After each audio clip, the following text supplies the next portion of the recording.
Oh, this is Joe's favourite deck. Oh my god, I'm on YouTube. Yeah, hey YouTube. This is probably my favourite deck ever. Fun and competitive, whatever. It's just my favourite. Crystal Beasts. I have a burning, raging passion for these things. Yeah. Anyway, let's go. Crystal Beast Sapphire Pegasus. The best card in the deck. You can play free, not limited, anything like that. 1800 beta, level 4, searchable through Summoner Monk. No, that's Effect Violet. Searchable through Summoner Monk, which is now at 2.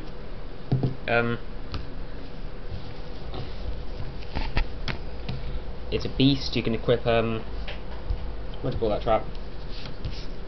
Ball of the Phantom Beast to it. Play it in a damage step. Get draw cards, run over the opponent's monsters with it. That makes it a 2/6 beta. Run over a lot of stuff with it. One of the best parts is that in any way you summon it, it gets its effect. So you summon a Pegasus, you get any crystal. You can get another Pegasus. You get your Ruby because spamming special summoning. Anyway, yeah, it's great. Frankly, used free in every Crystal Beast build ever. I can't see a reason why not. Summoner Monks, just said, gets out Sapphire, makes it more consistent. Also gets out Tiger. Gets out Tiger, gets out Mammoth. I'd only ever get them out though, is if I want to exceed, and I haven't got these in the deck. The Tigers.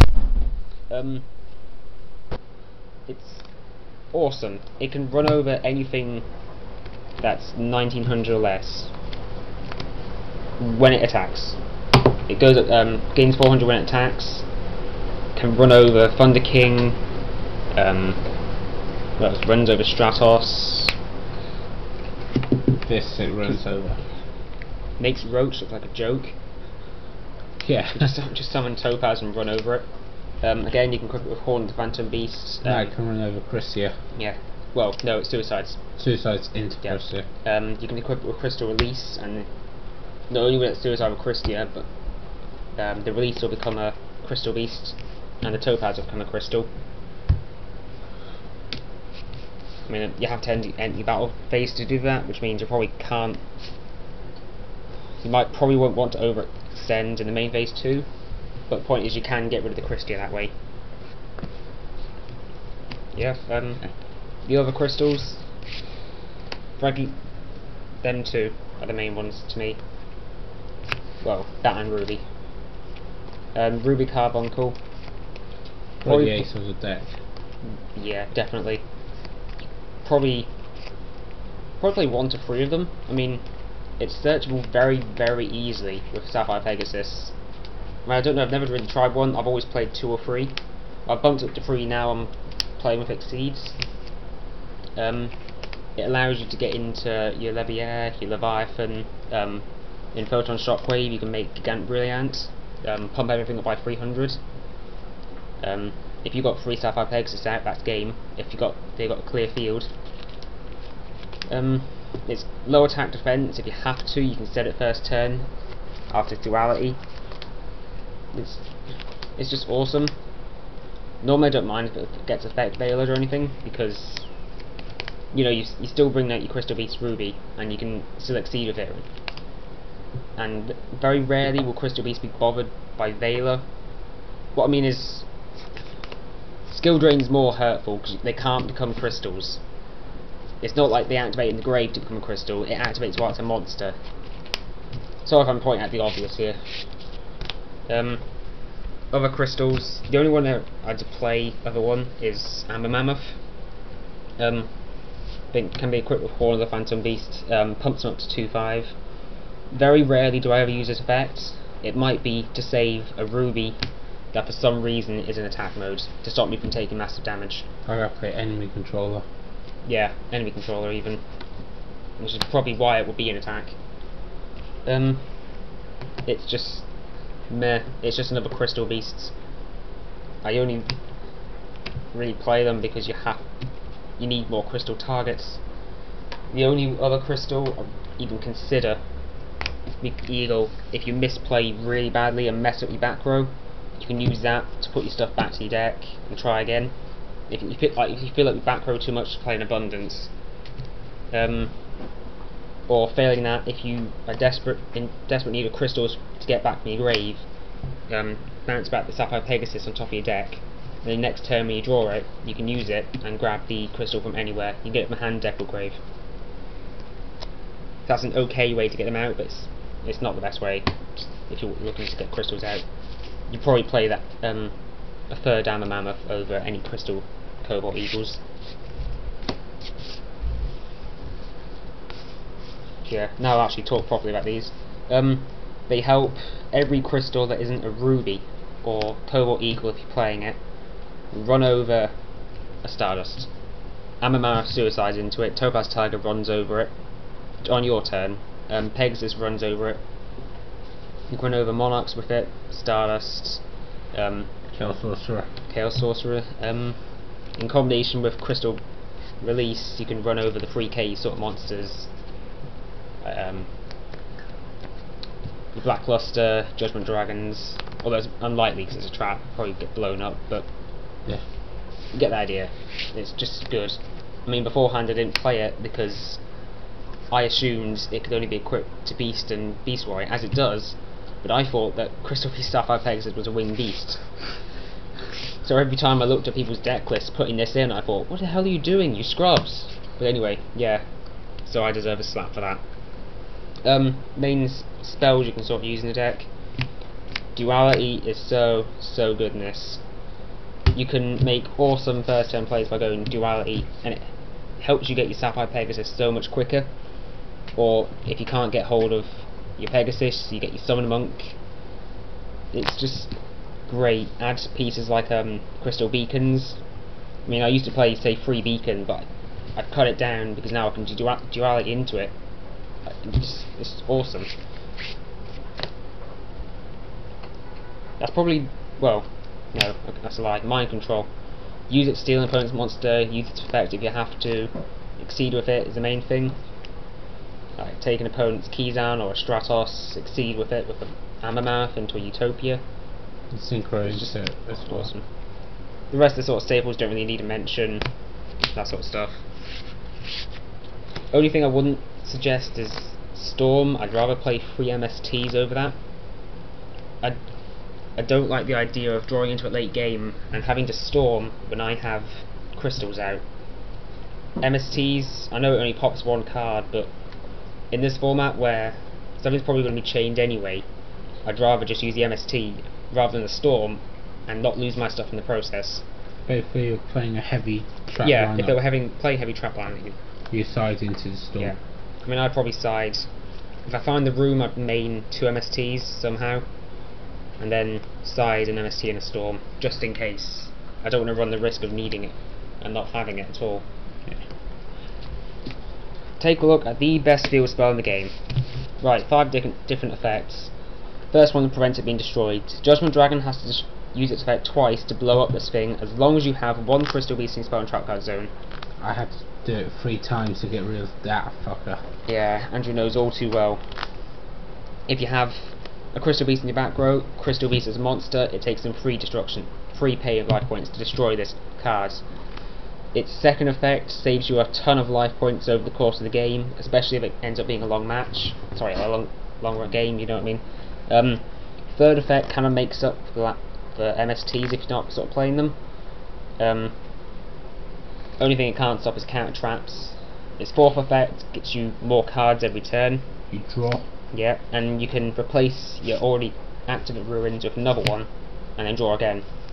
Its fifth effect lets you just exceed like crazy. You bring out your ruby that's in your back row to the field, summon out everything, and just synchro exceed like mad. Also, there's the Baronic loop. Yeah. If you have 4 Crystal Beasts in your back row, and you have a Baronic out, draw a card because of City Rainbow Ruins. Baronic's effect, discard a card, bounce it back to your hand, reactivate it, draw a card. Keep doing that until you get your abundance or whatever it is you want to get from your deck. probably worth playing a terraforming. Even with the 3 dualities, I like playing terraforming. If you can get the Rainbow Ruins early, it's a really good card for helping you survive that little bit longer. With the second effect, the third effect just shuts down your opponent's stuff. The fourth effect helps you just get to everything else. Crystal Beacons let you summon any Crystal Beast monster from your deck as long as you have 2 or more crystals in your back row. You can bring out your Pegasus and search for another crystal to the back row. Bring out a Ruby and summon everything out. It's just awesome. I used to play 3 but cut it down when I started playing the Pot of Dualities because you can search for, you can just add it to your hand if you need it. Crystal releases, what it explains. You can probably play. I played 2 at the minute. I've misplaced the other one, but never mind. If it's destroyed by an MST, you can just place a crystal in spell and trap card zone. You can set it if you have to, and if they MST it, you still get your crystal. Lets your crystal just run over stuff that's a lot bigger than they are. Crystal Tree gets a counter every time you put something in your back row, and then you send it to get a number of cards equal to the same amount of counters that it had. That makes a Sapphire Pegasus summon get you that second crystal. That means you can play your Beacon straight away, or you can play your Rare Value straight away. I think 2's too much though. If you draw into it late game, it's dead. That is one of the troubles I have when I'm playing this, is that you tend to run out of crystals in your deck pretty quickly. Crystal Promise. Just you summon a crystal from your spell and trap card zone. That includes the Ruby. Ruby or a Pegasus will let you get another one. Yeah. And if you don't start off with many crystals in your hand, or many ways to get it, this card can just help you get crystals on the field in the grave pretty quickly. If it involves getting 2 Pegasus to the field, or just out here somewhere, I find I have a lot higher chance of winning. Crystal Blessing, a great side card, but obviously you main them as well if you're playing Rare Value. Rare Value lets you draw 2 cards by your opponent picking one of your 2 back row Crystal Beasts and sending it to the grave. Be careful, people, because Monster Reborn is in the game. Yeah, if you're an opponent and you're picking Rare Value, you've got to remember that if your opponent hasn't used Monster Reborn yet and you're picking the Sapphire Pegasus or the Ruby, they could draw into it and summon it. Just a warning. And if you're playing Rare Value, you really should be playing Crystal Blessing. It helps you can get up to 2 crystals from your grave to spell trap zone. You can get 1 if you want. Obviously there's times where you can only get 1, where you've got 3 crystals out and you activate Blessing, you can only get 1. It's just good. So more fuel for Ancient Ruins. Yeah, I mean the sheer number of spells a deck plays means that Summon Monk is normally always live. Yeah, I think you're playing 12 monsters, 14 monsters. Yeah, about 14, 15. And then 20 odd spells. Probably what used to be the best spell in the deck, but, well, the main win condition was Crystal Abundance. This thing just wrecks face. Stardust can't stop it. Anything that stops destruction just can't stop it. Your opponent can Solemn Warning it because of the second effect. You send 4 crystals from your spell trap zone to the grave, and then everything goes. And then for every card your opponent sent, you get a crystal back. Even if you only send, say, 2 cards, you can bring out 2 Pegasus and get 2 more of your own to your back row. That's 3600 damage. Yeah, and that sets up 3600 damage on the field. It's just awesome. Crystal Exceed, you can normally get into 3s and 4s extremely easy. You can mind control your opponent's stuff, which means you'll be getting into these sort of things. When the next sets come, you'll be getting Illuminite, number 16, Ruler of Colour. Ruler of Colour is especially nasty. You can shut down your opponent's plays. It's just so nasty. Just declare spell, especially this format, or monster. Although I'm unsure if monster means your opponent can't summon, or whether it means monster effects. I'm still not certain about that. But yeah. I take it means effect, but we haven't got any rulings on that. Yeah, it just confuses me. Last card, because I missed it out, Torrential Tribute. It doesn't hurt you. Unless you've got Exceeds out, your crystals will just turn into spell cards. It's just great. Love it. What cards don't you put in this sector? Heavy Storm. Any continuous card that isn't Crystal Tree or a field spell sort of card. You can, so I wouldn't put in those sort of things. Call the Hoyt can bring back your Ruby, but as soon as you exceed or synchro with it, Call the Hoyt sits there. And I very much doubt it, your opponent's just going to MST it because they like you. Chainable traps, like compulsory. Although, like I said before, I do play Torrential. If I have to, I can normal summon and trigger that. Compulsory, you can just chain to anything your opponent does, bounce back, and that's your crystal, your spell card crystal space gone. It's free. You really don't want to have too many cards in the back row in this sort of deck.